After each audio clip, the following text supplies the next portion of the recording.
Hi, my name is Dave. I'm a private pilot. I'm a veteran of the United States Navy and an officer in the United States Naval Sea Cadet Corps, a youth leadership and development program with a very active aviation offering.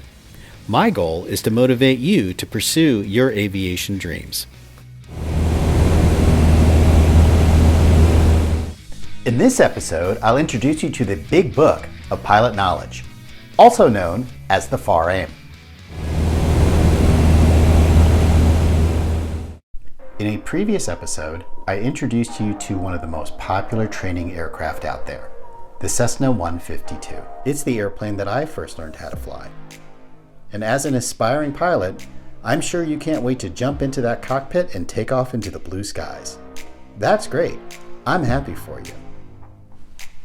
Being a pilot is much more than just flight time.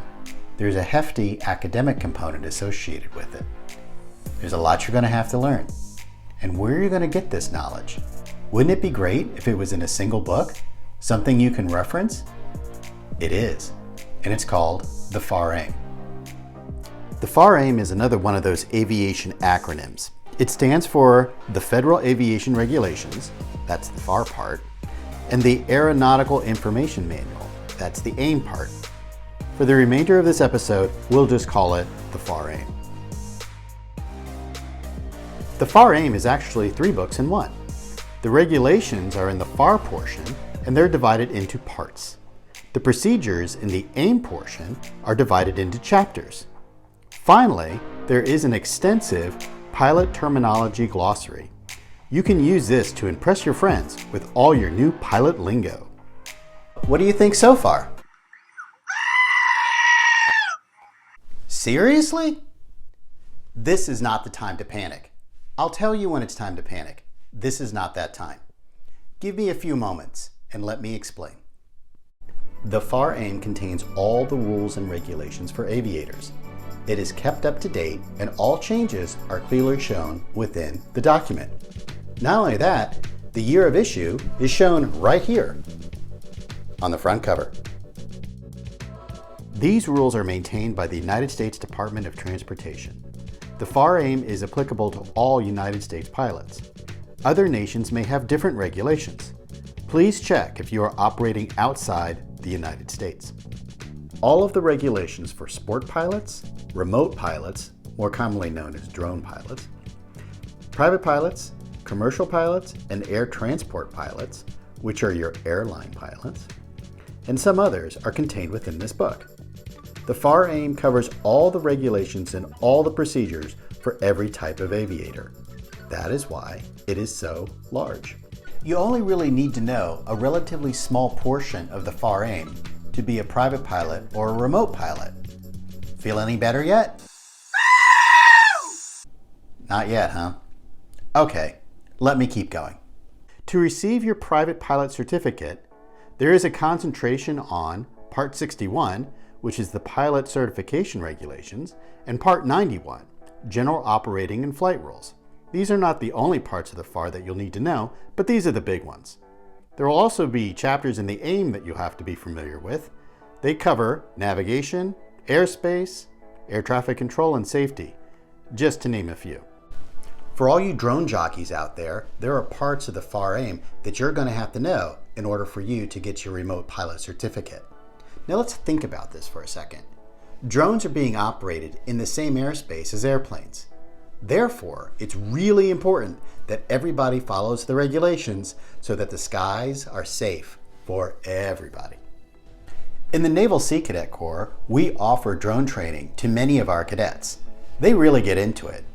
Not only do they learn the safe operation of these flying machines, but it also encourages them to pursue careers in aviation. Okay, you, beat it. Remote pilots will need to be versed in some of the same portions of the FAR as private pilots. I'm talking about Part 91 and a few chapters in the AIM. They have unique sections in the FAR, for example, Part 107, which is Small Unmanned Aircraft Systems, which covers documentation requirements, responsibilities of remote pilots in command, operations over human beings, operations at night, and training requirements. There is also a Part 89, which gives regulations for remote identification of unmanned aircraft. A complete listing of all the required sections for private pilots and drone pilots are contained right here. See, it's only a single page. Yeah, I know, you can't really see it. But trust me, it's not that much, and it's completely doable. I did it myself, it's no problem. So what do you think now? Feeling a little bit better? See, I told you it wasn't so bad, so go relax and have yourself a snack. So you may be asking yourself, hey, how do I get a copy of this sweet, sweet book? It's actually very easy.